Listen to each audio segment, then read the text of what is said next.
Healthy life with doctor Brajpal Singh Tyagi. नमस्कार। हम बात कर रहे हैं आज डॉक्टर ब्रजपाल त्यागी से और मैं हूं अजय शर्मा। एक खबर चर्चा का विषय बन गई। गाजियाबाद के संजय नगर में एक संयुक्त अस्पताल है, सरकारी अस्पताल है। उसके अंदर रेबीज के इंजेक्शन रखने के लिए फ्रिज नहीं है और डॉक्टर साहब ने कह दिया कि इस सरकारी अस्पताल को फ्रिज हम देंगे।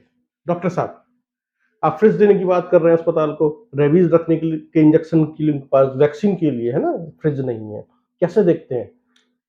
वो देखिए, जो भी सिस्टम है गवर्नमेंट का, फ्रिज वहाँ पर 3 है, लेकिन कोई भी काम नहीं कर रहा है। तो इसका मतलब क्या है कि जो मेंटेनेंस डिपार्टमेंट है, वो अच्छे से काम नहीं कर रहा है, उनको देखा नहीं जा रहा है। कोई चीज़ गवर्नमेंट से आई, उसको कैसे मेंटेन करना है और उसका एक सीधा रजिस्टर बनता है। इसमें कोई दिक्कत तो नहीं है, इसमें गैस पूरी है, नहीं है, इसके सारे चैम्बर काम कर रहे हैं, नहीं कर रहे हैं।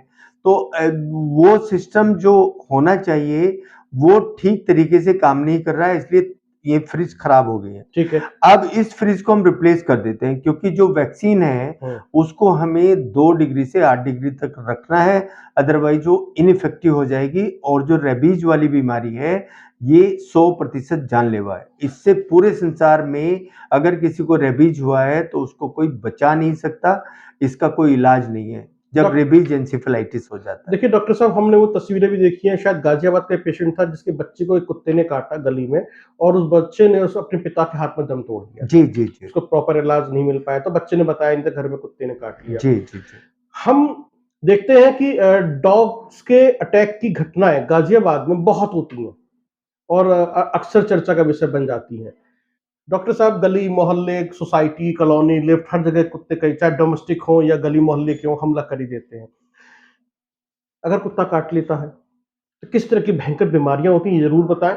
और फिर बात करेंगे आपसे दूसरे इसी से जुड़े हुए पॉलिटिकल एंगल को लेकर। वो देखिए, कोई भी अगर डॉग काटता है, ये धारणा थी कि अगर 7 से 10 दिन के बीच में कुत्ता मर जाता है तो वो उसको रेबीज है जी। लेकिन जो बात है समझने की वो ये है कि जिन कुत्तों की इम्यूनिटी, या जो भी जानवर हैं जैसे बंदर हैं या बिल्ली हैं, इम्यूनिटी अगर अच्छी है तो वायरस उनके अंदर डोरमेंट फेज में रहता है। ठीक है। ये जो बच्चे का आपने उदाहरण दिया है, इसमें बच्चा रेबीज से एक्सपायर हो जाता है लेकिन कुत्ता ठीक है। उसको कोई दिक्कत नहीं हुई है, रेबिड डॉग है लेकिन मरा नहीं है जी। अब इसमें ये सोचने अवेयरनेस वाली बात है कि हम कुत्ते पे ध्यान ही नहीं दें कि वो जिंदा रहेगा या मरेगा। ठीक है। जैसे ही ये कुत्ता, बिल्ली, बंदर ने अगर काटा है, लोमड़ी ने काटा है, तो इमीडिएटली उस घाव को साबुन से साफ करके हमें अपने जो कंसर्न डॉक्टर है, कंसर्न एरिया है, वहां जाना चाहिए और 24 घंटे के अंदर अंदर रेबीज का इंजेक्शन लगवाना चाहिए। ये उन लोगों के लिए है जो हमारे हाथ के नीचे नीचे काटते हैं, जो यहाँ से नीचे नीचे काटेंगे वो यहाँ काटेगा, गर्दन पे काटेगा, कान पे, सर पे काटेगा, तो उसके साथ लोकल सीरम, रेबीज का ही सीरम आता है, उसको इंजेक्ट करना पड़ता है और साथ साथ वैक्सीन देना पड़ता है। जो रेबीज की वैक्सीन है वो डे 1 पे लगती है, 3 दिन पे लगती है, 7 दिन पे लगती है, 14 दिन पे लगती है और 28 दिन पे लगती है। 5 इंजेक्शन लगने बहुत जरूरी है। इनमें ये नहीं होना चाहिए नहीं हल्की खरोच है तो 2 लगा लो और ऐसा है तो ये कर लो। ये बिल्कुल स्टैंडर्ड प्रोटोकॉल है जो हमें मेंटेन करनी है, क्योंकि रेबीज एक ऐसी बीमारी है कि अगर ये डेवलप हो जाती है तो इससे कोई बच नहीं सकता। मतलब जान चली जा सकती है। जान जानी है। अच्छा, जानी है। और अगर रेबीज हमें ऐसा लग रहा है कि ये रेबिड डॉग है तो हमने वैक्सीन लगाया है, उसके बावजूद भी अगर कोई कीटाणु हमारे अंदर रह जाता है या वो वैक्सीन ठीक से नहीं लगी है तो वो कीटाणु हमारा पूरी उम्र अंदर डोरमेंट फेज में रह सकता है और फिर जब इम्यूनिटी कम होगी उस वक्त वो निकल सकता है। ठीक है। तो ये कोई जरूरी नहीं है कि जो वैक्सीन लगी है वो 100% सेफ्टी है, लेकिन 70 to 80% वो सेफ हो जाता है। ठीक है। तो सेफ्टी बहुत जरूरी है और इसमें हमारे डॉग भी इम्यूनाइज होने चाहिए।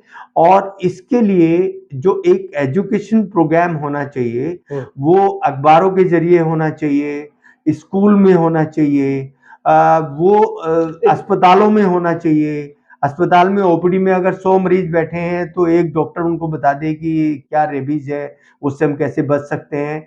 मेनली ऐसी बीमारी से बचने के लिए एजुकेशन फर्स्ट प्रायोरिटी है। जी डॉक्टर साहब, ये तो आपने बताया इसके if and but and cause या फिर क्या क्या हो सकता है, डेथ भी हो सकती है। जो मेरी बात समझ में आई है कि यदि रेबीज के इंजेक्शन रखने के लिए या वैक्सीन रखने के लिए फ्रिज नहीं है तो आपकी जान खतरे में है। यानी कि वो सभी लोग जो वहां से वापस जा रहे हैं उनकी जान खतरे में है, उनकी जिंदगी जा सकती है। जी या अगर उनके पास पैसा नहीं है तो आप समझ लीजिए आप मरने के लिए तैयार हो जाइए। यदि पैसा है तो आप प्राइवेट अस्पताल चले जाइए। कुल मिला के ये रहा। दूसरी बात जो समझ में मैं समझ पा रहा हूं डॉक्टर साहब, पॉलिटिकली हम इसको समझें किसकी क्या गलती है। अब आप एक पॉलिटिशियन भी हैं, इन मुद्दों को उठा रहे हैं डॉक्टर होने के नाते, ये खामी ये खामी ये खामी। मैं पॉलिटिकल एंगल समझना चाहता हूं। बेसिकली आप अवेयर कर रहे हैं या फिर आप पॉलिटिकली कुछ कहना चाहते हैं? नहीं, अवेयरनेस फर्स्ट प्रायोरिटी है। जी और अगर मैं पॉलिटिकल एंगल से देखता हूं तो जो गवर्नमेंट है उसका पूरा सुपरविजन होना चाहिए कि अगर मैंने 1000 वैक्सीन कोल्ड चेन मैं बार बार रिपीट करूंगा, अगर कोल्ड चेन में कहीं सप्लाई की गई है, क्या वो कोल्ड चेन में ही आगे डेस्टिनेशन पे पहुंच रही है? कोल्ड जी। चेन का मतलब रेबीज 2 से 8 डिग्री में जानी चाहिए, 2 से 8 डिग्री में जानी चाहिए और 2 से 8 डिग्री में स्टोर होनी चाहिए। ठीक है। क्या इतना हो रहा है? और क्या उसकी सारी एंट्रीज उनके पास हैं? यहाँ जो देखने को मिल रहा है, कुछ उससे उधार ले ली हैं, कुछ मथुरा से आ गई हैं, कुछ कहीं से आ गई हैं। अब वो कोल्ड चेन मेंटेन हो रही है, नहीं हो रही है, सबसे पहली तो बात ये है। तो अगेन एक टीम वर्क आता है और एक सुपरविजन आता है। मैं अगर सीएमओ होता सपोज, और हमें पता लगा कि मथुरा से कोई वैक्सीन आ रही है, तो मैं उनसे वीडियो कॉल करके वो कैसे रख रहे हैं एम्बुलेंस में या जिस वाहन से आ रही है उसको चेक करता, जो भी कंसर्न अधिकारी है।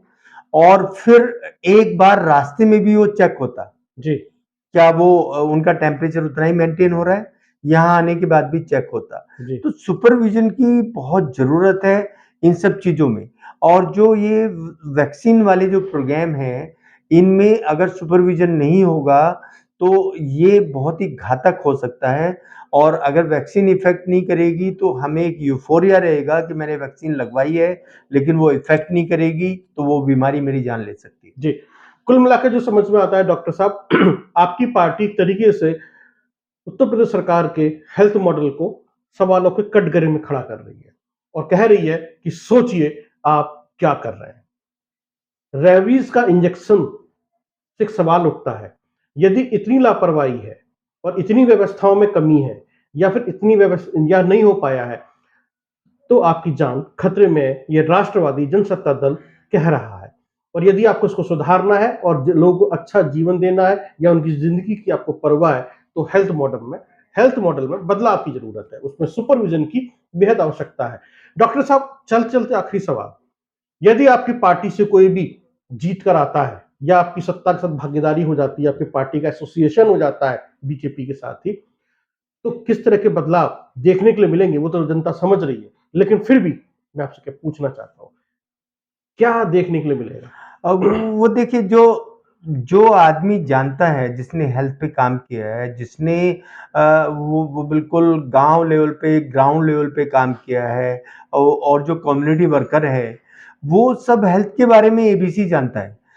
हमें किस बीमारी को कैसे हैंडल करना है, उसको हम सस्ते दवाई से कैसे ट्रीट कर सकते हैं, सस्ती दवाई कहाँ मिल सकती है और इसका क्या पैटर्न है, अच्छी दवाई को हम कैसे देखें, बुरी दवाई है, नकली दवाई है, उसको हम कैसे देखें, इंजेक्शन इफेक्टिव होगा या नहीं होगा, उसको कैसे देखें। कोई एक सवाल नहीं है। बिल्कुल, यानी कि कोई भी छोटी सी बात होगी तो आप पकड़ लेंगे जी कि यहाँ पर ये बेवकूफ बनाया जा रहा है या फिर यहाँ पर लापरवाही हो रही है। जी। राष्ट्रवादी जनसत्ता दल के दो मुख्य एजेंडे हैं, हेल्थ और एजुकेशन, और इसी हेल्थ पर डॉक्टर ब्रजपाल त्यागी मुखर हो रहे हैं और उत्तर प्रदेश के हेल्थ मॉडल को सवालों के कटघरे में खड़ा कर रहे हैं और कह रहे हैं इसमें बदलाव की आवश्यकता है, इसमें रिफॉर्म की आवश्यकता है। यदि आप चाहते हैं कि लोगों का जीवन अच्छा हो, बेहतर हो, लोग स्वस्थ रहें, तो यहाँ पर बदलाव की जरूरत है। यहाँ पर राजनीति नहीं चाहिए, काम की जरूरत है। डॉक्टर साहब बहुत बहुत धन्यवाद। आप देख रहे थे हेल्दी लाइफ डॉक्टर ब्रजपाल त्यागी।